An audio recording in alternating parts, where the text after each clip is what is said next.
Herkese merhabalar. Belçika'ya Göç YouTube kanalıma hepiniz hoş geldiniz. Umarım her şey yolundadır. Son zamanlarda göç etmiş insanlarla konuştuğumuz bazı şeyler var. Biz Türkiye'de olsaydık şu kadar kazanırdık. Aslında buraya geldiğimizde gelir seviyemiz artmadı, düştü. İşte alım gücümüz görece bazı ürünlerde yükseldi. Ama olsun be, çocukların geleceği için buna değdi topiği. Şimdi bunun alt kırılımları var tabii ki. Yani bu cümle totalde neyi hedefliyor? Bunu birazcık rakamsal açıklamak isterim müsaadenizle. Belçika'da maaş skalaları bellidir. Yani böyle çok ekstrem bir işe girmediyseniz, NATO gibi, işte Toyota ekspatı olmak gibi bazı burada bir takım kurumlar var.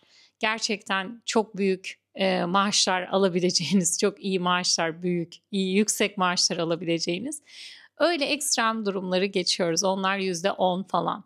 Genel anlamda bir kişinin evine, hanesine 2 mühendisse max hadi girsin 7-8 bin euro girsin. İşte minimumda tek kişi çalışsın, ortalama 3.000-3.500 euro girsin. Lütfen bana artık işte sen çok başka bir dünyadasın demeyin. Hayır, başka bir dünyada değilim. Yani beyaz yakalı olmaktan bahsediyorum. Hani illa hadi yine mühendis olmayın da satın almacı olun. O da olmayın da muhasebeci olun. O da olmayın da key account management yapın. O da olmayın da yani anlatabiliyor finansçı olun. Günün sonunda beyaz yakalı masa başı bir iş yapanın evine bu kadar giriyor. Evet, yani herkes asgari ücretle çalışmıyor. Dilerim ve isterim ki herkes iyi maaşlar alsın. Ancak mavi yaka ile beyaz yaka arasında dünyanın her yerinde bir maaş farkı var. Şu var. Bazı insanlar aranan meslek gruplarında çalışıyor, işte ne bileyim berber oluyor, tır şoförü oluyor ve bunun da üstüne çıkabiliyor. Yani ben şu an kendi buraya geldiğimiz amaçlar doğrultusunda buradaki alınan maaş skalalarından bahsederken genelde beyaz yakayı temsilen konuşuyorum. Kendim her ne kadar beyaz yakalı olmasam da şu an için. 7.000 euronun bir eve girişi o aileyi evet zengin etmez. Avrupa'da da zengin etmez. Yani 7.000 euro evine giren insan işte ev giderlerine ortalama kirası merkezi bir yerde özellikle oturuyorsa yemeği, içmesi, elektriği, suyu, doğalgazı, interneti yani ortalama 3.000 euro buna zaten gider. Kalan 4.000 euro ile de güzel bir hayat yaşar ama zengin falan olmaz. Avrupa'ya gelinerek gerçekten zengin olunmaz. Şimdi Türkiye'ye bakalım. İki insan, biz kendi eşim ve beni düşünelim.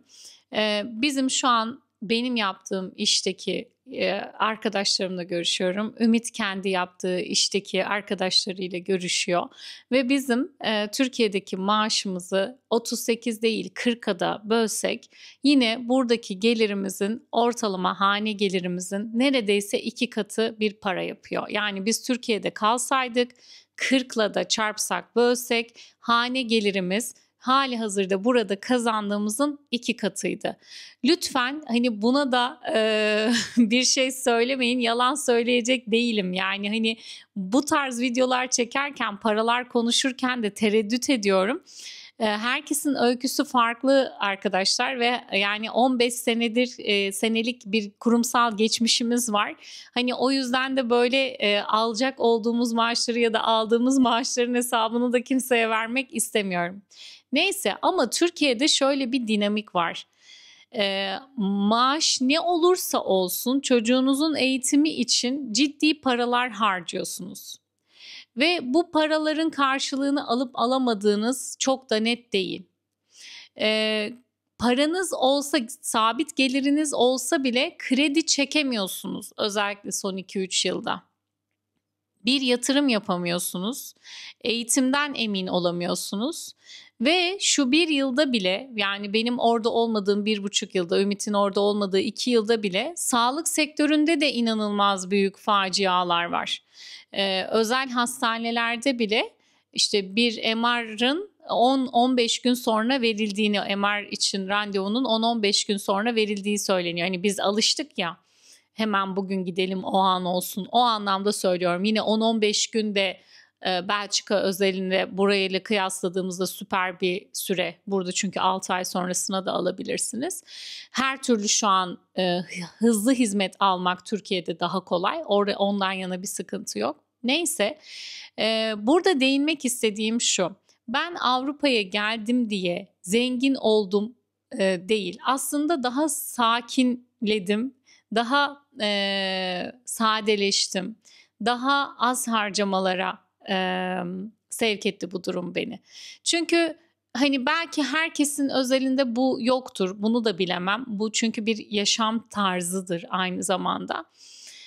Ben bir şey satın alırken hani 100 kere düşünüyorum zaten. Gerçekten buna ihtiyacım var mı? Gerçekten hani bir tane daha kazak gerekiyor mu? Ben hep aynı şeyleri giyerim mesela. Öyle çok fazla harcama yapmam kılık kıyafeti. Kızımı alırım. Yaş alıyor, büyüyor. Hani onun büyüme şeyi çok daha farklı bizden malum. Biz artık büyümüşüz büyüyeceğimiz kadar. Ama Türkiye'de işte biz çalışıyoruz. Nasılsa gelir geliyor diye. Canımız şunu çekti. Trendyol'dan söyleyelim.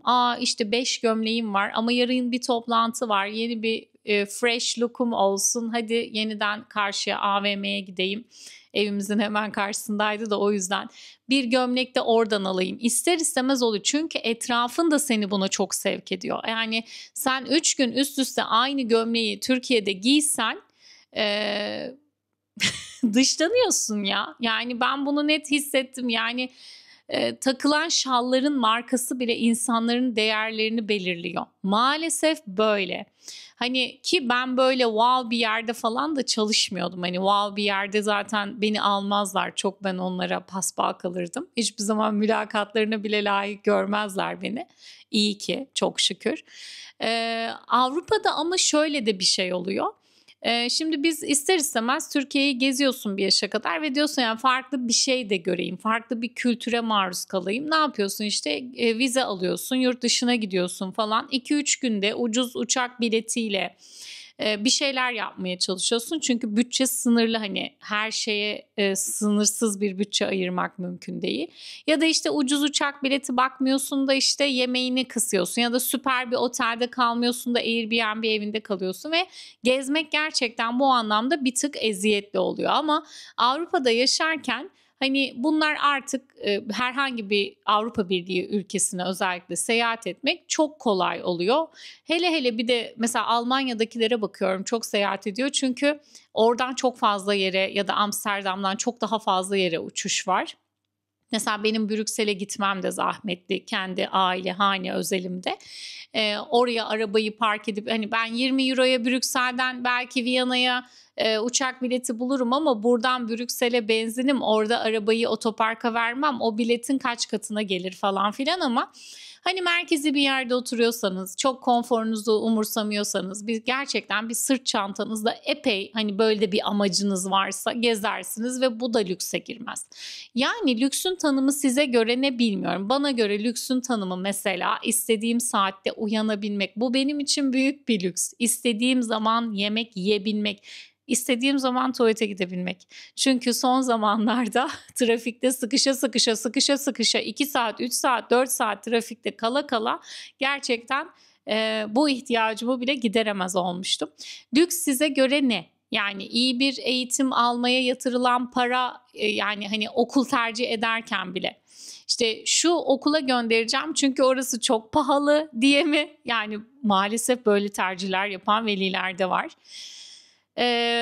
Ne bileyim, şu marka ayakkabı alacağım çünkü çok pahalı ve çok popüler, ya da şu marka ayakkabı alacağım, evet pahalı ama ben onu 15 yıl giyerim çünkü işte ne bileyim ergonomik, çünkü işte ben outdoor sporları seviyorum ve buna uygun işte waterproof özelliği var falan filan.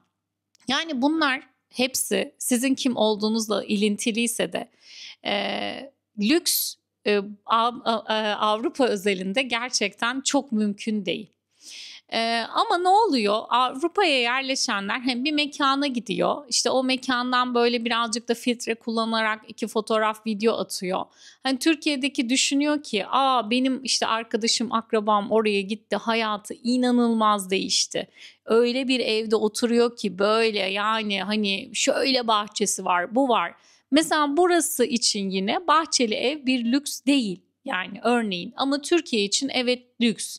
Ama herhangi bir Türkiye'de yaşayan insan gelip de Avrupa'da yaşayan bir insanın evine konuk olduğunda, tabii arkadaşı geleceği için onu gezdirir eder falan, ama yaşamın ne kadar sadeleştiğine de tanıklık edebilir. Buradan şuna varmak istiyorum. Avrupa'ya geliş amacınız zenginleşmekse Avrupa'da bunu yapamazsınız gerçekten. Belki Amerika'da yapabilirsiniz.